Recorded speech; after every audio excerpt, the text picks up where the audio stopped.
In this video, we are going to talk about the SQL interview questions and answers for beginners.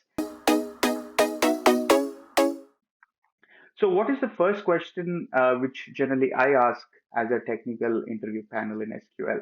So, the first question I ask, or many people who have asked me when I was interviewing, and I still take interviews sometimes because I always like to understand how the market is.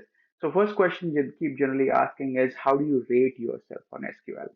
So, this question is very important because that helps the technical interview panel to understand what is the uh, rating or what is your skill level on SQL. So you can obviously say 9 or 9 out of 10, 10 out of 10 if you are really very confident. But for this video, let's keep it around 7 out of 10. So 7 at least now that tells them that what kind of knowledge or what kind of questions they should ask. So this is for about a 7 out of 10 skill level what I have prepared this video. So once you give that information of what is your rating, the next question they would like to understand is what are the different databases you have worked with, right? So there are many different databases now, and especially in this cloud world. I would definitely tell you one of the skills what you need to know is the cloud. So AWS Redshift database or Oracle, SQL Server, Teradata, MySQL. There are many different databases out there. But is there a specific databases what you have been learning on and trying to get on to the new job because you're a beginner here? Or if you're already working in a company for 6 months to 1 year and you've worked at least on a couple of databases, let's say Oracle and MySQL, do mention that because the best part uh, in telling the answer very truthful is they understand because every different database has different syntax a little bit. The fundamental functions and clauses are very same, but the syntax is a little bit different in different databases. So that tells, let's say, technical interview panel to understand what is your skill level on that particular database. So even if you go wrong here and there, oh, that might be because of the syntax, what you know. And so, all right. So next question. So this is one of the common questions I ask because that tells us that what kind of functions the person has been using. So first question is how to get the unique values of a column from a table. If you want to take a quick pause and answer, please do that right now. Otherwise, the answer is distinct. And let's see how it can be calculated. We are seeing a table called select star from appliance where you see all the data for appliance table. You're trying to apply a function of distinct on appliance name. And I'm clicking go, and if you see it's running and you see what you see is you see all the different unique appliances in the appliance table. This gives us information of what is the different appliances information, and that's what it is. So you get the unique values in a column by using the distinct function. So we saw how it can be calculated.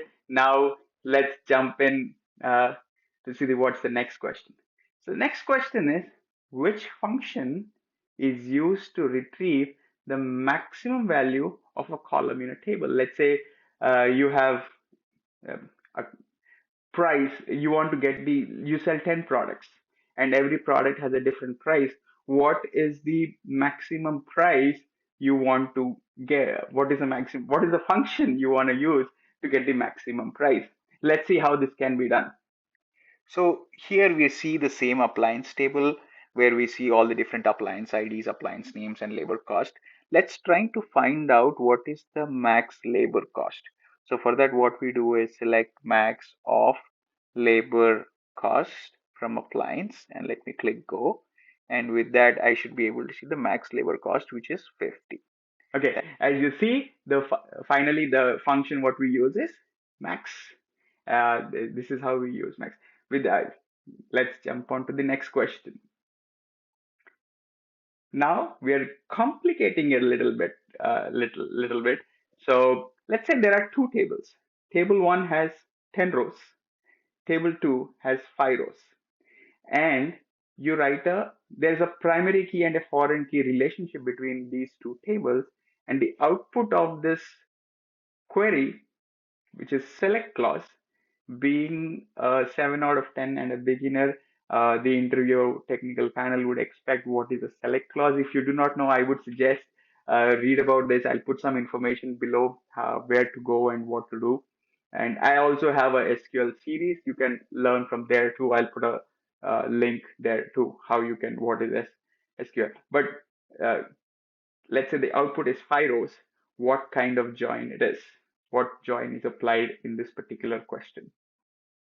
I'm taking a pause again if you want to apply, but otherwise, this is how you can do it.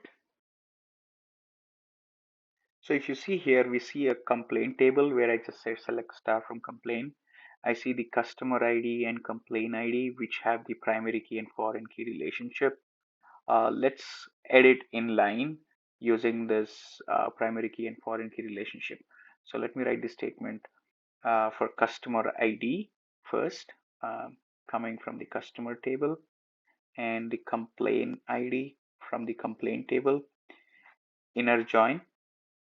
Uh, let me write. So let me just adjust it. Inner join the customer table, customer CT. Let me try to give it an alias on CT dot customer ID equal to CMP, which is the complaint table alias complaint or customer ID. And yeah, let me give name for CT dot customer ID. Let me quickly correct it. And CMP dot complaint ID. And let me hit go. And yeah, that looks great. Let me hit go. So if you see here, we see the all the customer IDs and complaint IDs which are common between these two tables. This is the same concept of inner join. So the tables what you have, if you see 10 rows and 5 rows, when you apply inner join, you should get 5 rows. So the answer is inner join finally. So inner join, as you just saw, is like when you combine data from two specific tables or multiple tables to be in fact, but this example was two tables, and whatever the common information which flows from these two tables is here, like we saw the customer and complaint here. Once you understand the joins, they would love to know what are the different types of joins in databases, and you can always answer. Actually the answer is there are four different joins. One is inner, left, right, and full, and they would generally expand asking specific questions like we did for inner join. They might ask like, hey, is there a scenario where you used a full join, where the scenario we used a left join, where is a scenario where you used a right join. So in the previous example what we saw, customer versus complaint, if we want all the information from customer, it would be left. All the information from complaint, it would be a right join. If we want information from customer and complaint, that would be a full join. So this particular Venn diagram explains it very beautifully. You see the inner join is only the intersection, left is all of the left plus the intersection, right is all of the right plus the intersection, and full is all of the data set. So with that said, let's move on to the next question. Uh, what is the importance of a group by clause? This is a very important question because I would not say how. Let's actually see the answer for this. So what are we doing here is we're expanding the previous inner join. I'm going to add the count statement for all the complaints. So basically, we are trying to find what are the different customers and how many complaints did they do. And to work for this function to work, because count is an aggregate function over customer ID, we have to pass a aggregate function called group by. I mean, once the group by function is passed, that's it. So you're able to get the total number of complaints for each customer. Let me click go. So if you see here, customer one has 9 complaints, customer two has 10 complaints, and like that, you have different customers and total number of complaints. As you saw, the group by clause is very important, like we were doing the aggregation for that total number of complaints, and that gives you like what is, how do we calculate a group by clause. And most importantly, for a technical interview panel, uh, understanding of the joins, understanding of basic, unique, distinct, max calculations, and doing some aggregations, sum, average, count is important for a beginner level because that helps them to start off like I want to know what are my total number of customers, what is my total cost, what is my total sale value. So group by and different other functions, we definitely explored max, but there are other functions like sum, average, count. We saw count in the group by aspect. So those are different functions I would say suggest too. It can go in, but these are sample. With that said, we'll go into the last uh, question for this video. If we need to filter data, what are the SQL clauses we can apply? So here the keyword is filter and clauses. So let's see how it happens with an example here. So let me use the same inner join function what I have. I'm trying to filter data. So for the filtration, I would use the where clause. And let me try to filter on one customer ID 108. For that, I would write where ct.customer ID is equal to 108. I'm hitting go. And if you see, I see all the different customer IDs 108. Let me write for only one complaint ID.